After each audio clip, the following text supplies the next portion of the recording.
Bonjour, bienvenue à... Je m'appelle Jason Fournier, je suis coordonnateur d'activité à l'Institut EDS. Effectivement, nous sommes en direct de l'Université Laval, donc une session en direct du Québec. C'est avec plaisir que nous vous présentons aujourd'hui le webinaire Intelligence artificielle et ODD, une relation à double sens. Je tiens à remercier le CIRODD. I'd like to thank the CIRA Future Oath d'avoir having collaborated with us, and we are happy to be represented from one ocean to another, pan-Canadian event. During this webinar, we will present initiatives that mobilize data, digital tools for social and environmental goals. I would like to present our three participants. First of all, Juste, Rajaonson, professor at Urban Studies and Tourism at UQAM, and he's also a researcher for UDS as well. Hello, Monsieur Juste Rajaonson. And then Jennifer Garard, who's Director of Future Arts Canada. And I'm sorry, I missed the last statement. And Monsieur Nazim Choukar, who's the co-director, founder. So, En fait, juste vous expliquer le déroulement avant. On va avoir des présentations d'environ 10 minutes pour chacun de nos trois intervenants. Puis ensuite, on aura une période d'échange, de questions là, entre les intervenants. And then we'll have an exchange period between the interveners, and I'll have some questions for you also. So that will be it for the hour that we spend together. So I'll invite Mr. Rajaonson to prepare his PowerPoint presentation. And remind you that Mr. Rajaonson, who's a professor at the Urban and Touristic Department at UQAM, Université du Québec in Montreal. So the presentation is what do Quebec municipalities do for sustainable development, exploring the problem as an approach and analysis.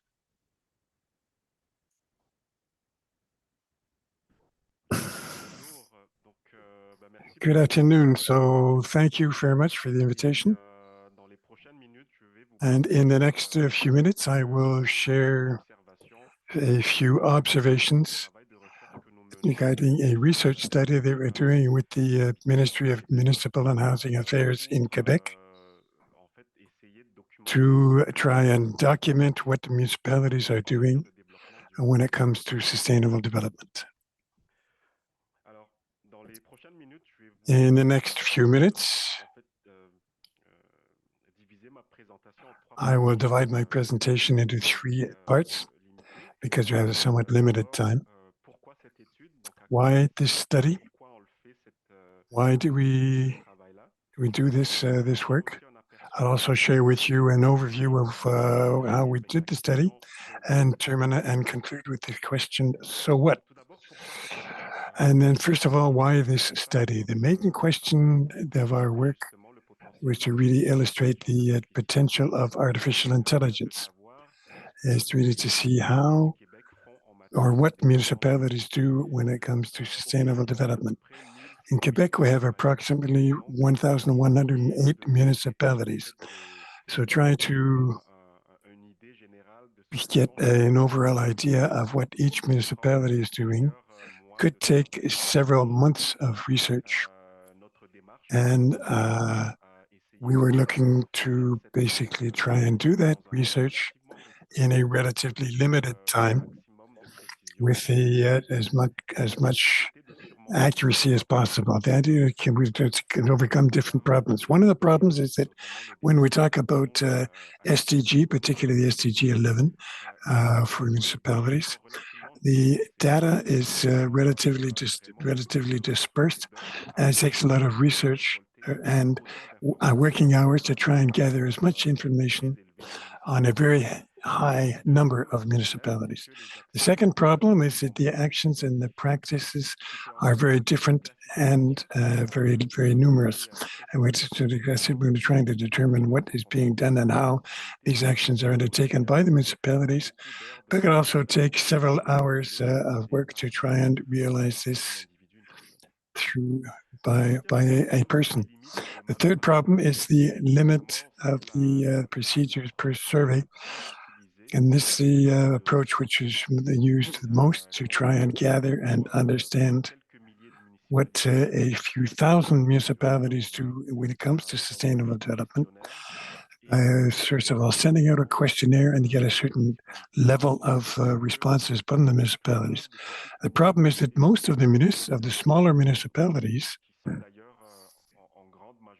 who are in the vast majority in Canada, as to say 85% of majorities in Canada are municipalities of less than 2,500 inhabitants. So the rate of participation of smaller municipalities is let's say more difficult for these municipalities. And then finally, other than the performance indicators that we often see, it's important to know regarding these performance indicators, be it environmental performance or economic performance. It's also important to know what actions are behind these performances. Another element on the pertinence of the study is also to respond to needs, to help the governments, whether they be provincial or federal government, to document the actions of a few thousand municipalities. It means we have to have tools which are fairly very high performance, and also have to really take advantage of the experiences of the first people who have adopted. There are 7 municipalities in Quebec who do very interesting things, but they're not always talked about because they are smaller initiatives and of smaller size. And finally, is to develop different areas of knowledge. When we talk about a lot of information is already available on the internet. And what we've learned from our research is that there are territories across Quebec, at least, that we could also interest across Canada, territories where there's very, very little information or digital information, and it would be worth better documenting. So after the introduction of the whys for the study and why it is pertinent, I'll give you an overview of how the study took place. It'll be relatively fast, but at least to give you an idea of the potential of automatic learning to try and accelerate the collection and analysis of data for a very large number of municipalities and a very large number of issues and dimensions. First of all, I had to compile the information that I mentioned earlier, and have 108 municipalities in Quebec. We had to compile the actions and the documents that they used to implement sustainable development practices regarding the SDG 11. Just through a script which allowed the machine to automatically get information directly from the websites of the municipalities. And that allowed us to collect approximately 22,000 documents after having been sorting through them from an average number of documents of approximately 133 documents per municipality. So we compiled this over a period of about 2 months, which would be almost impossible for a team of people to do manually. To give you a bit of an idea of the number of brute documents that we compiled, you have here a map of Quebec with the number of documents collected per municipality. And you can see here that we have excluded the major cities and the smaller cities, simply because we worked with these two to begin with. And you can see also there's nonetheless a few territories we have no information, at least that administration. The blue colors are municipalities and who were in effect, we found no documents, no pertinent documents. See, regarding a question of the classification of the documents, that was for the compilation of documents. Now for the classification, we wanted to document three categories, if you will. The first, we got interested in the areas of application of the documents to say if the documents that the municipalities use apply more to at a corporate level. Is it something more for municipal administration themselves, or for regarding its mission, that's to say the service offering to the publics, or to influence, let's say how to influence companies and the population to act when it comes to sustainable development. And do a manual classification, that's to say the documents according to these three different areas of classification, and then it's automatically used, right? We say to the team, here's the training material, try and reproduce this classification automatically. And that allowed us to accelerate really the classification of the documents on a much shorter time. We did the same thing on the different issues for sustainable development, be it a question of mobility or housing, environment, regarding to Chapter 11.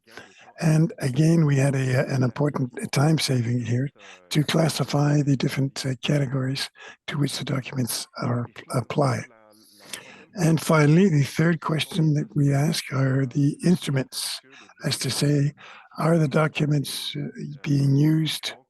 Are they documents which are coercive instruments, or versus instruments which are somewhat softer, as to say computerized documents? To use the table on the left here shows you really gives you to develop the action plan, the budget, the policies and the regulations, but also measures perhaps a little bit more informative, as to say the notice of briefings, public. And we've basically had a great time savings thanks to the computerized learning on that. Right there, with that, our objective is really to observe the resemblance of the differences of the unique cases regarding the municipalities in Quebec and the different categories, the larger cities, the smaller ones, suburban cities, coastal cities, etc.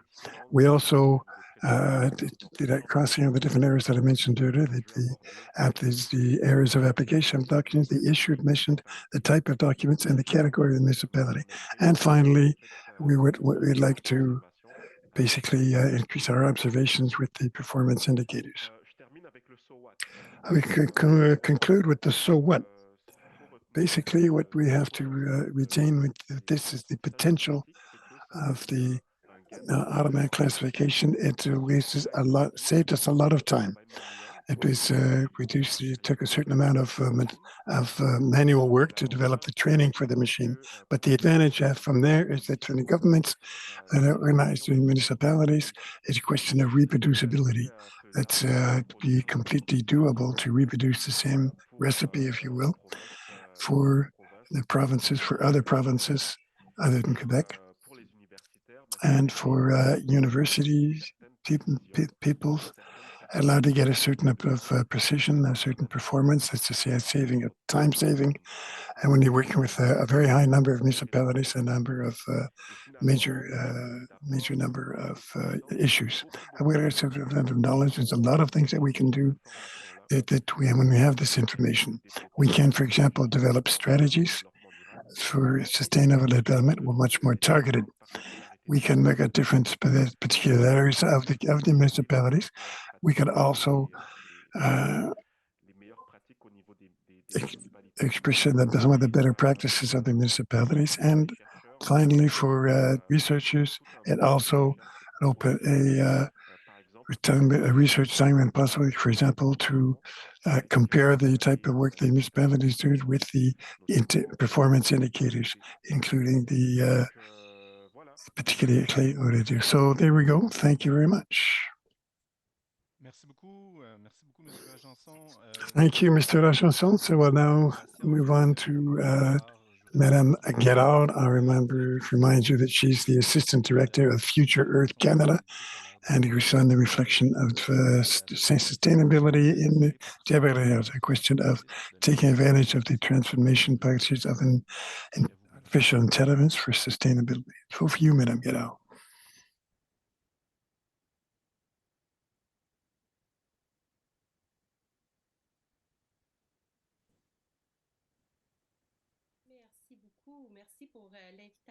Thank you very much. Thank you for your invitation today. It's quite a pleasure for me.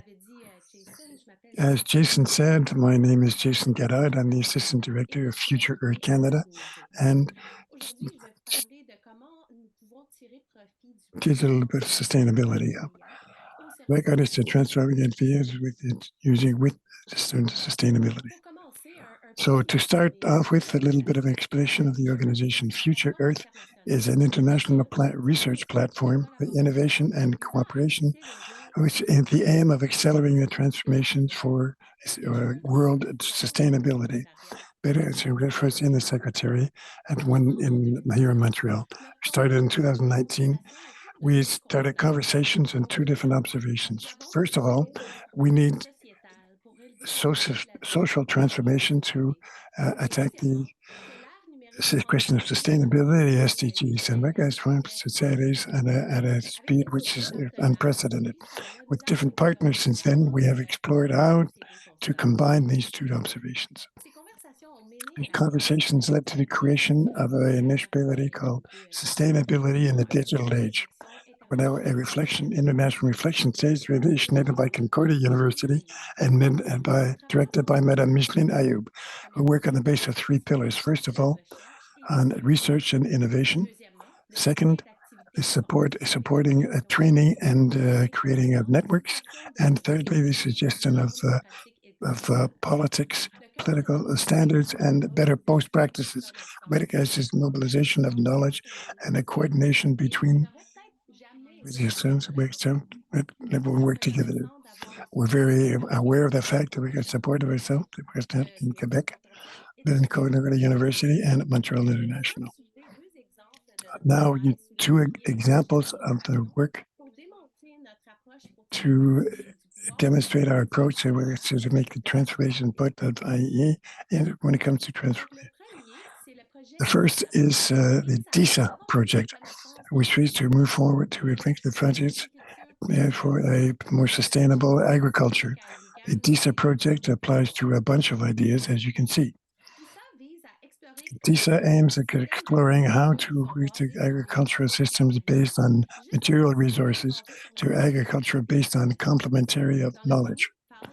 In the first phase of the project, we work in Rwanda. We develop a database for regenerative agriculture in that based on the integration colossus, basic satellite imagery, as well as local knowledge, which are co-developed with Rwanda agriculturists. With our partners, we just concluded a survey of more than 800 small farms across Rwanda, as you can see in the photos on the screen. And we're developing algorithms to align them as much as possible with the existing comprehension of regenerative agriculture. Once we would have this database, first of all, we'll be able to develop to really encourage the development of support systems for agricultures in the transition. And secondly, to support programs which we call the training of the trainers, in order to give the farmers, in order to get into this learning process, to share their learning with their peers, and that's what they would take to other African countries. In DISA, we have 4 principles of artificial intelligence centered on human beings. So first of all, and intendance of the data when it takes into consideration a variety of frameworks, standards, and principles, including, for example, FAIR principles, next was flexible, accessible, interoperable, and reusable, and the principle CARE principles, which made us the governance of data from Aboriginal people and local peoples. And secondly, the application of robust artificial intelligence application, which be recognize and applicable with diverse data with automatic techniques to really minimize the AI. Second is it's crucial to develop a trusting relationship with the people involved in the project who use AI. I want to say responsibility and partnership in the projects and in the role of the technology, which really necessitates regular and important engagement. And finally, it's necessary also to develop a system of shared responsibility, particularly when we operate in local communities.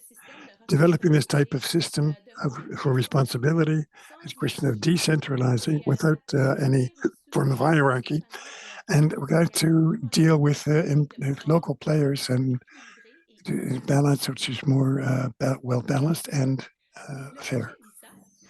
And the DISA project, we started in a cooperation with MILA, our IA Institute here in Montreal, the Regional Development Institute in Orlando, C4, the World Center in Agroforestry, and Planet, in satellite imagery, and we and us, DRM, and Future Earth.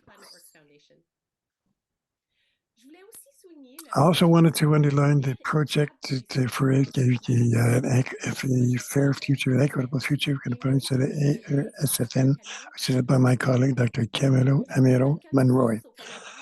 To our knowledge, in Canada, there is actually no framework, or roadwork, which with the title with the foundation based on nature, the ASF.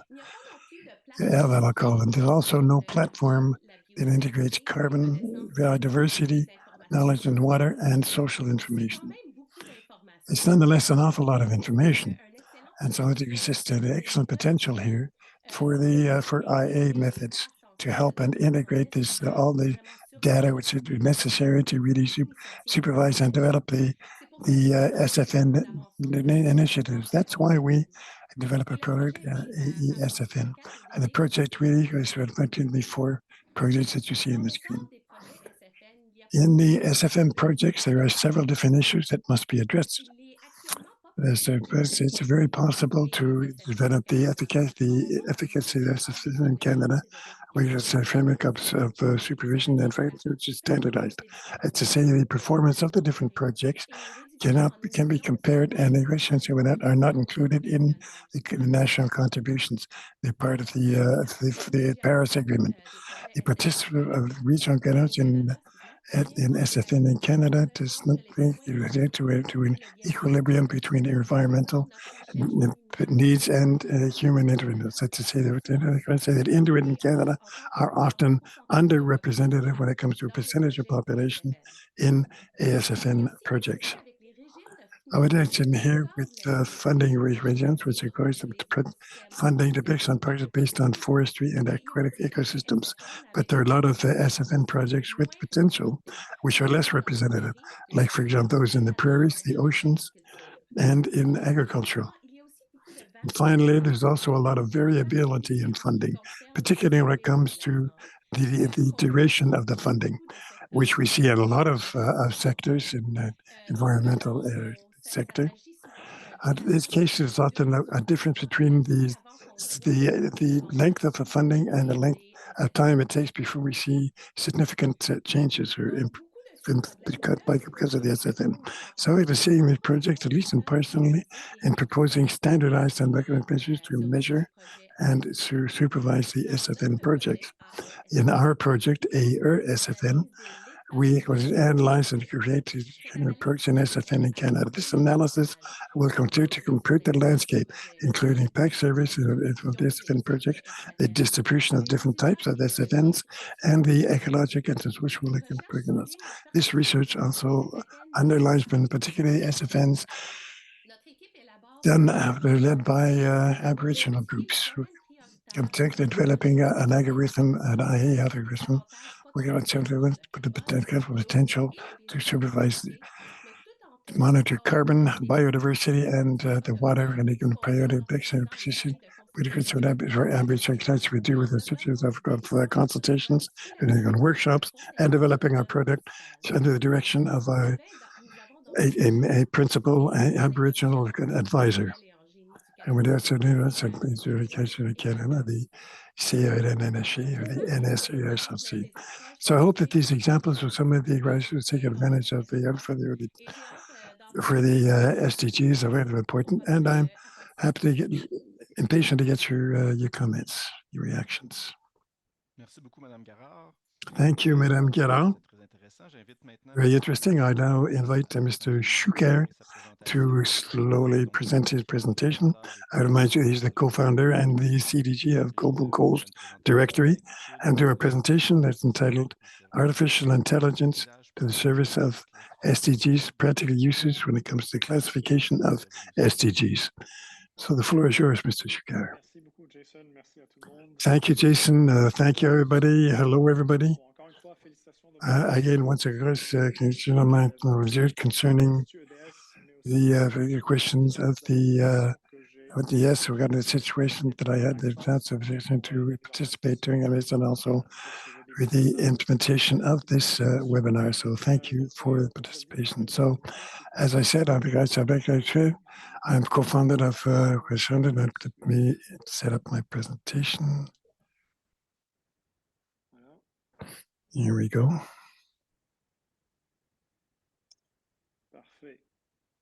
Oh, excellent. So I'm the co-founder of the Global Goals Directory. This is my co-founder, Finn. Well, this is signing the documents basically only 3 months ago. So it's fairly recent. And the Global Goals Directory is part of a system which allows cities and localities to do sustainable development transformation and to take the lead thereon. And I'll get back into that a little later. But first of all, a little bit about myself. First of all, from my product, I said I'd say hello because it's not because they're late, because I'm presently based in Berlin. And it's almost 7:30, so I'm going to went into 5:07 for this webinar. I'm in Berlin right now, but I'm Montreal forever and I'm very conscious to society reconnect me to Canada, Quebec, and Montreal. Working up Canada, but local still remains very, very important. My story, I work in the cabinet in Montreal, and I'm someone who has always worked in the sector, in the private-public sector. I don't do like we take an idea of masters in business administration and international affairs, and I always had an idea of how to encourage innovation to the services of sustainable development. And so that basically leads me to my presentation, because the question really is what took me really to my work on the SDGs, and really the question of artificial intelligence, how to use artificial intelligence for the SDGs. I'll make my presentation in 3 different areas. First of all, I'll talk about the general application with a grain of salt, basically, and that got in it.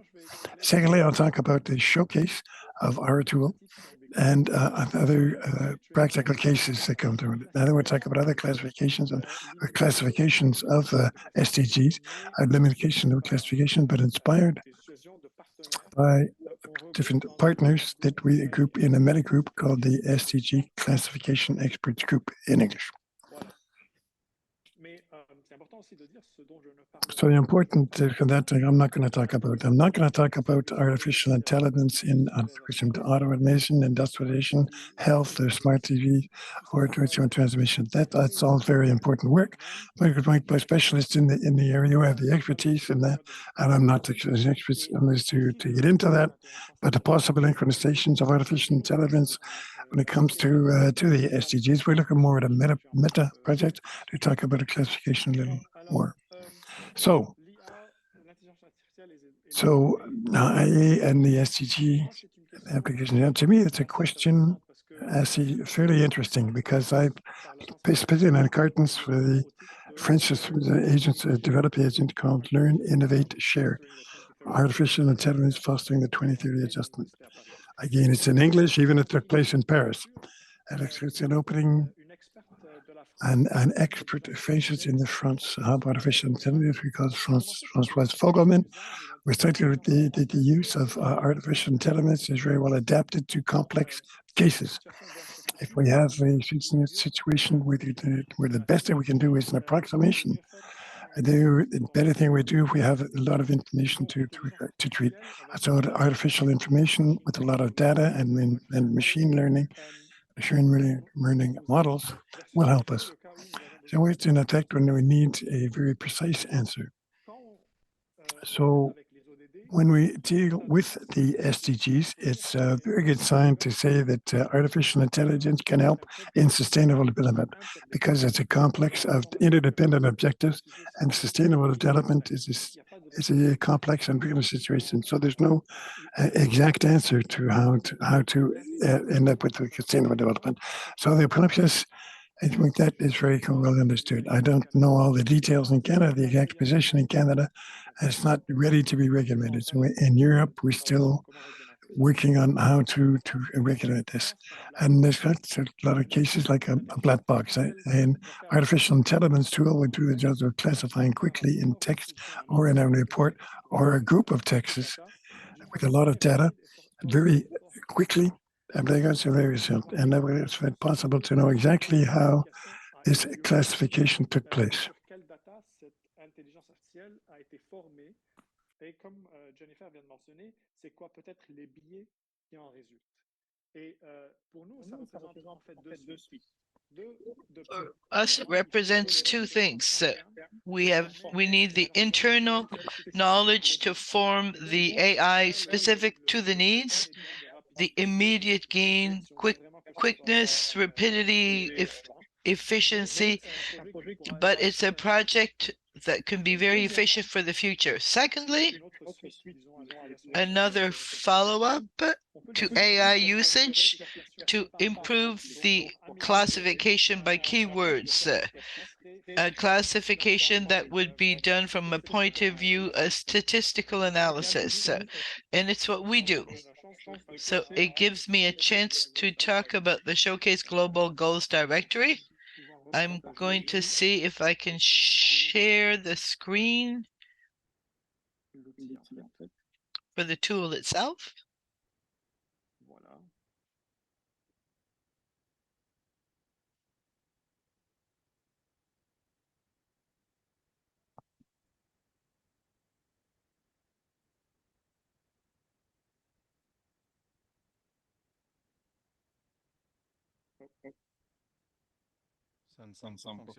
It doesn't seem to be working. We see a black rectangle.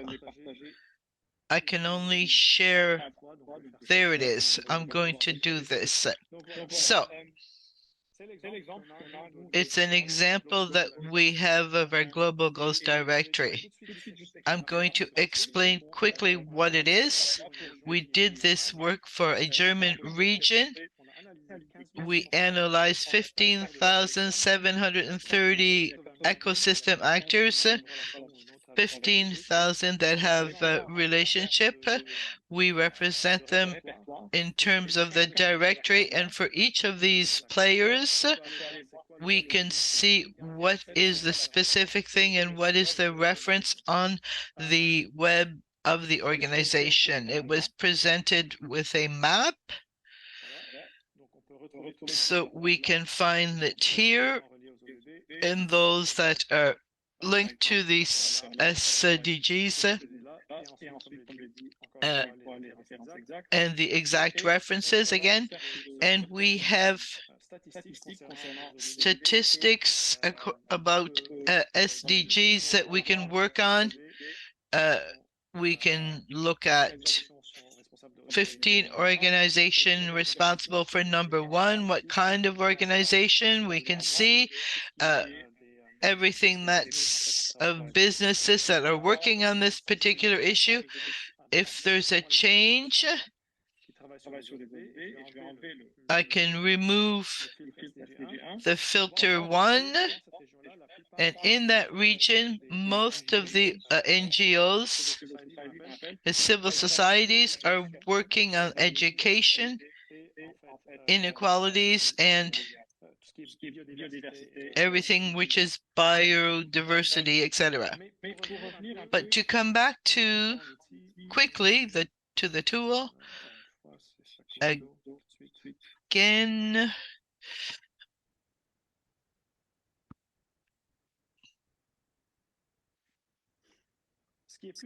what is the most important for us to say? I explained very quickly, but what's most important for us is the why. What we wanted to do was to put in place a tool which identifies the players to mobilize ecosystems and to mobilize towards the SDGs. This information is best in the hands of local governments so they can do that mobilization. If the towns know who the local players are and what they're doing, they can use the data. And for us, communication and positioning, the towns can use this information to decide and mobilize not only a general mobilization, but to know who are the pertinent players. How can we get them involved? How can we get them to participate so they can be engaged, stakeholder engagement? And then an informed decision in terms of the policies of the town, the politics of innovation. So the town will be able to understand what possibilities exist, where there are gaps, and what is important for the town specifically. And we can get into it during the question. I want to finish by talking about the other practical cases of classification. What I'm going to give you is that there are many members who are working on a classification of documents, a tool that they develop, and especially specific cases that I wanted to mention are the use of the artificial intelligence to classify all that is policy documents to all levels. 2 or 3 tools that I wanted to present: the European Commission that developed the SDG mapper, and the French agency that developed the SDG prospector. I will share the link but to tell you what is very important in the useful application is that we could analyze a large number of documents and strategies to be able in real time do a follow-up of what is happening. On one side is to look at the intentions, whether of the politicians or municipalities, what was said, and what we can furnish is what is happening. Who are the stakeholders who are working on what was determined as being a priority by in these documents? So quickly to show you, and this will be in conclusion.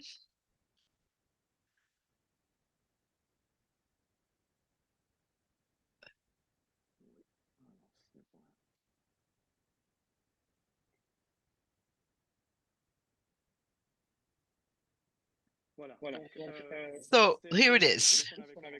The group that we started was the classification expert group with the participation of researchers and people who work in many organizations, whether academic, political, or private sector.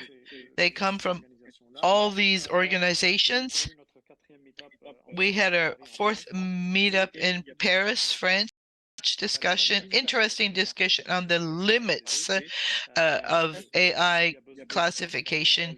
Do we need a baseline model for everyone? And do we need to share the data and even the algorithms so that we can collaborate? Like Juste said as to what was happening in Quebec, so we don't have to reinvent the wheel, and to be able to use the strengths of everyone to put this work in place. So I finish with a conclusion. The use of AI is viable. It could be, and it could be reliable. If artificial intelligence is explainable, the use of it allows a mobilization of ecosystems and stakeholders and make strategies, documents available to make a link between the documents and the actions taken. Thank you for your time. Thank you. We are respecting the time constraints. I have a few questions ready for you, but I would like it to hear you if you have questions for each other or comments or things that came to mind as you were listening to your colleagues. It would be, we have 5 or 10 minutes. Have things to say or things to ask. I see that Mr. Rajaonson has raised his hands, and then we'll have Jennifer. It's always a pleasure to have presentations as my colleagues have offered. It's cool. I'd heard of it. I had a question for Nazim concerning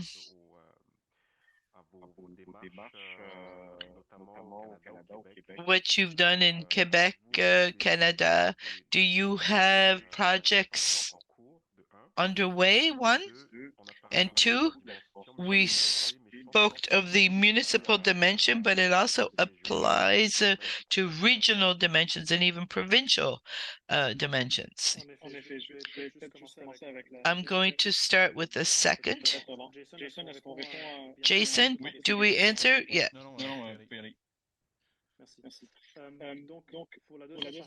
For the second part, the example that I gave, the staging that I showed, it's a project that we did in Germany, and it was regional. And the interest, if it is regional, we speak of a lot of smaller towns and municipalities that perhaps don't have the resources and that don't have the means or the quantity sufficient of data to explain or to put in place a digital platform. So yes, it's regional. And what's interesting, at the regional level, there's lots of interest in collaboration and to make the ecosystem visible to oneself. And if the region wants to put this, offer this publicly, to tell people that they exist, sometimes it's difficult to know or to share, they will be able to communicate and work together at a regional level. In terms of Canada, thank you for the question. It was the reason that I went to Montreal a month ago. We were in contact with a few towns in Quebec and Canada. There's nothing specific yet, but we hope to soon have a pilot project, and we are under discussion about it. It seems to answer the question very well. I would ask Madame Garard now to speak. Thank you. Thank you to Juste and Nazim. I'd like to learn more, as always, so thank you. First of all, Juste, I liked the point that there's internal knowledge necessary. We must note, we must find an equilibrium, because the time to get to this local knowledge is to have a common language so that we can communicate and talk to people in different disciplines. I think it can be important. It can help the efficiency long term, but it's to see if there's applications beyond the immediate projects in the pipeline. Thank you for underlining that. I think it's very important to understand.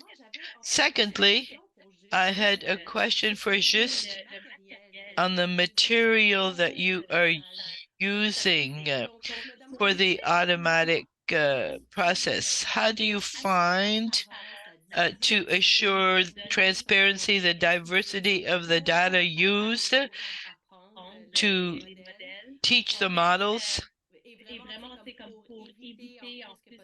to avoid mistakes or bias in the results? Because when we use the results for public policies, for decisions, it's important to have that transparency, to have that responsibility.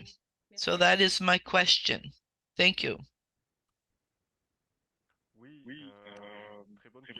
Very good question. We were lucky in that our starting point when we began the project, we wanted to do it manually. We had 2 students who were collecting the documents, and at the same time they were classifying given the context of sustainable development, etc.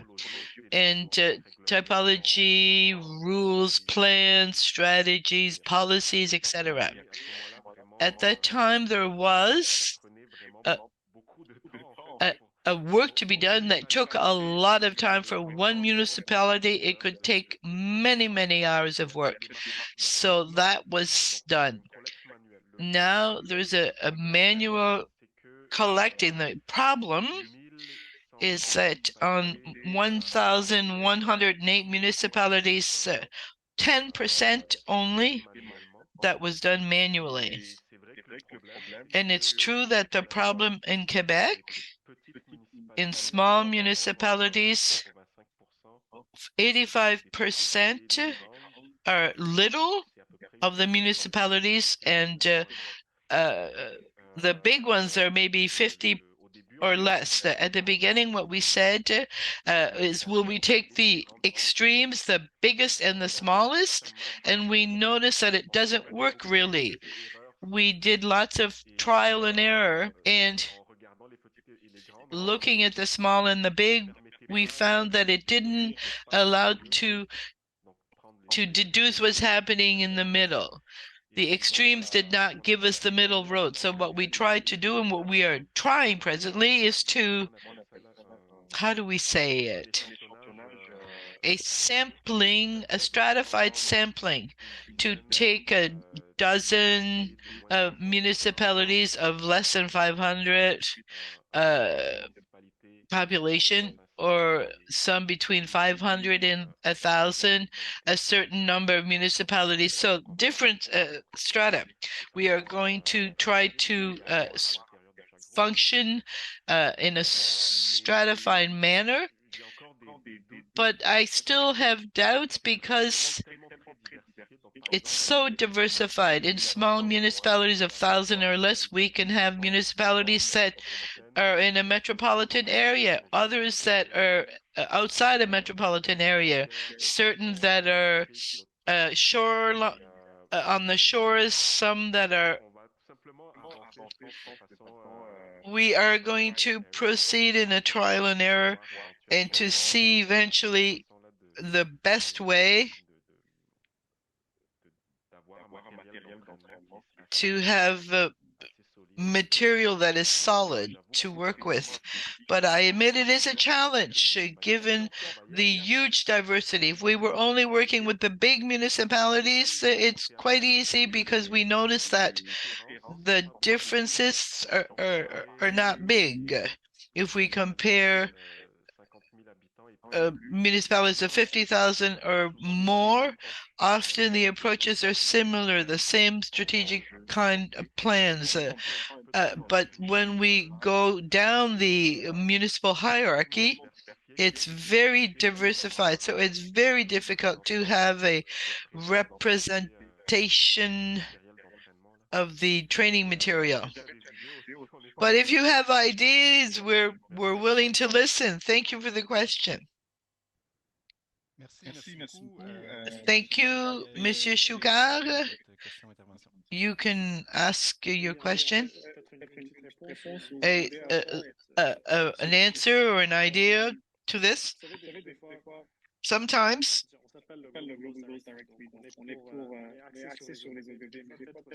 we are called a global directory, but we realize that the SDGs are used as a baseline for a vocabulary that everyone will use, or that everyone uses without even realizing. With the targets and the indicators, there are many that are linked to the SDGs. But what could be interesting, and it's an example that we can use, the subjects that you want to do with the municipalities in Quebec, in Europe,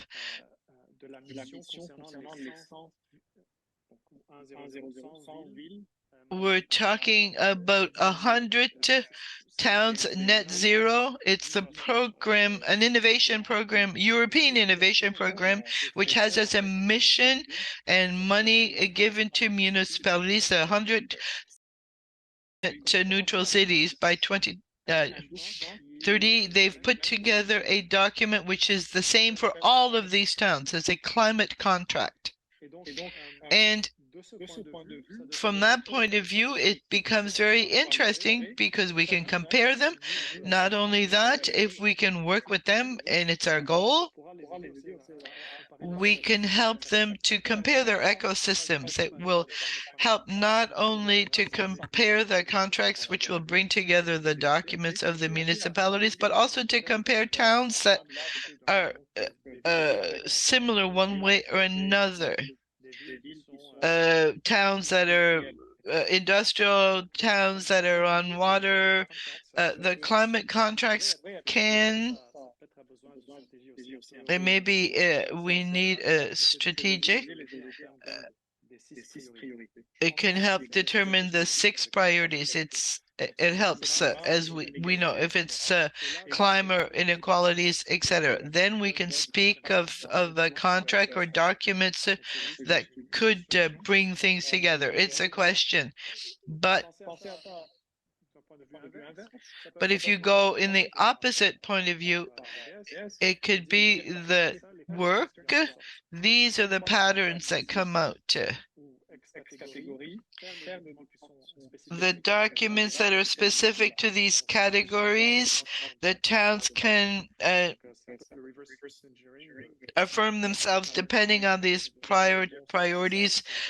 We can do a patterning to say, here are the major points of view. It's a very conceptual thing that I'm speaking of right now. In real life and with politics, it could be very different. What I had as a question was in terms of 2 points. What Jennifer said about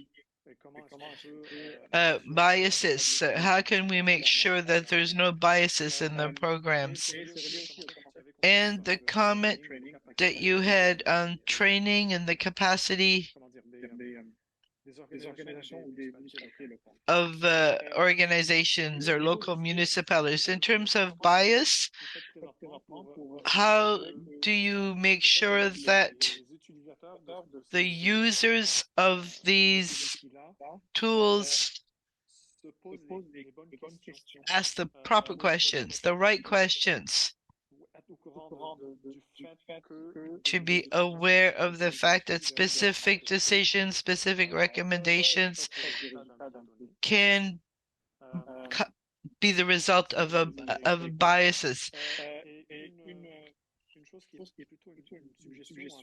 A suggestion and a point that was brought up, we invented a word, the interpreter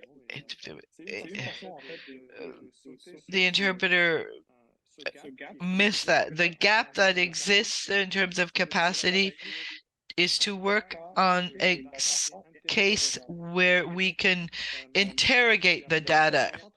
There maybe is a way to centralize the public capacity to put in place something that would regroup a province or a country, but another way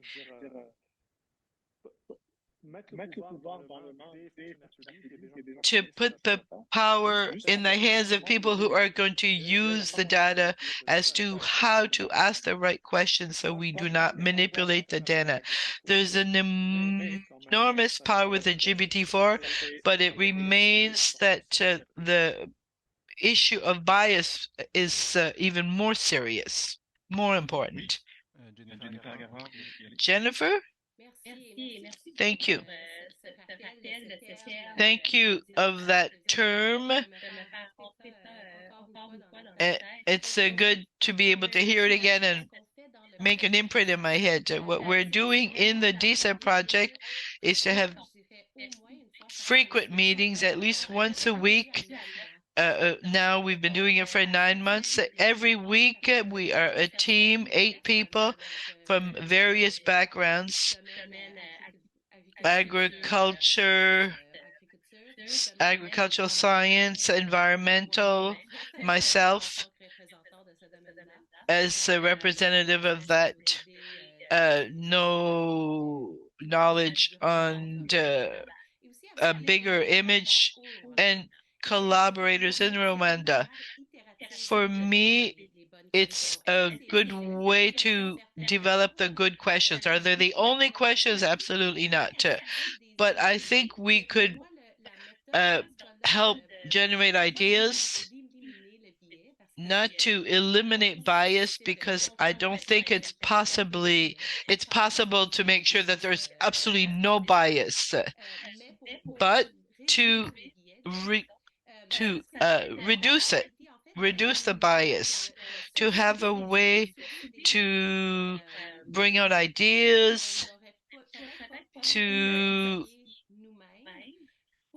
find routes that perhaps we wouldn't have been able to identify, to enter into a discussion with a group that has local communities, diverse ideas, for example, with indigenous people, to include them from the beginning.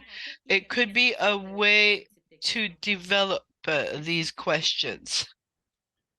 Merci beaucoup. Donc, écoutez, il reste quelques minutes. J'aurais le goût de vous lancer une question à vous trois, puis on verra là, si vous avez les trois le répondre.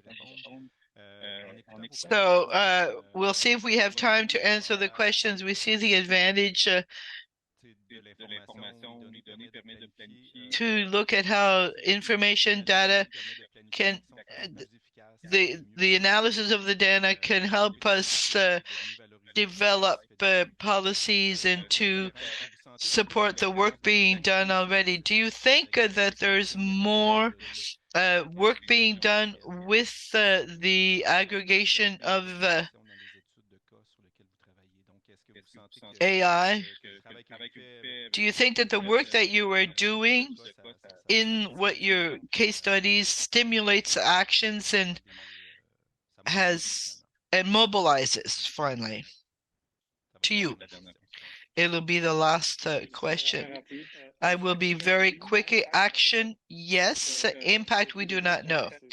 Towns that are using the information to have targeted meetings, town halls, to do campaigns because they have a CRM, which is more specific.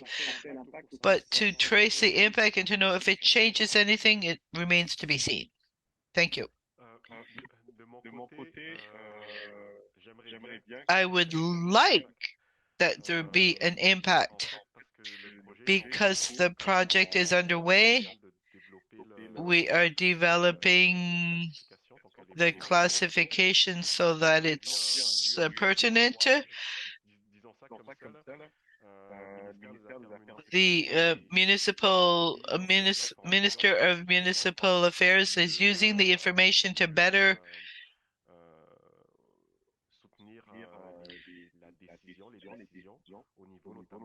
sustain or to support decisions made for the municipalities. If not, I feel that the training that we are going to create will be useful because it would permit to municipalities, smaller municipalities, to realize, oh, there are municipalities that are doing things and they have limited resources such as us. So I think we'll inspire municipalities to undertake certain things.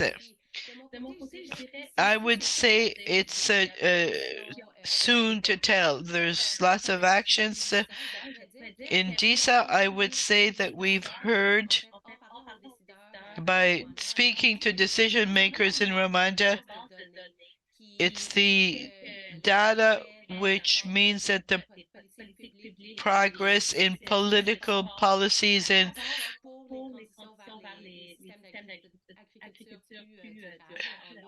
is going towards a more sustainable agriculture. It helps to create the database, a strong database, but will it translate into public policies? We don't know. In all the cases, when we use AI as a tool or others, it's difficult to know if it will eventually will translate into public policy. We are doing our best. We're creating frameworks as to how to influence the dialogue of the decision makers. That's how we are moving forward. Thank you. Thank you. The webinar is coming to an end. We wanted to mention that it's because of the